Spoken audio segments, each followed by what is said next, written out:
Hello everyone, today I'm going to show you single stick disarm from Pekiti Tirsia Kali. Okay, so in this, if your attacker is hitting angle number 1, which is diagonal, if he is hitting you, you need to go umbrella. Okay, so umbrella is, this is called forward umbrella. So when you do this, so it's protecting your head and then your shoulder. So you need to do like this. So if the angle 1 attack is coming, 1, so this is your forward umbrella protecting your head or your collarbone, and then you need to insert your hand. Okay, now again hit.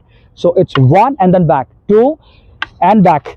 So with this, so you go 1 and then you go vitic on the head and then slash to the head and you control his wrist. Okay, now from here you need to go 5 number thrust. Okay, and when you hit thrust, so the stick is disarmed by itself. Okay, and then come back again. Now I'm showing you this technique in flow. Okay, so this is your single stick disarm from Pekiti Tirsia Kali. Okay, thank you so much.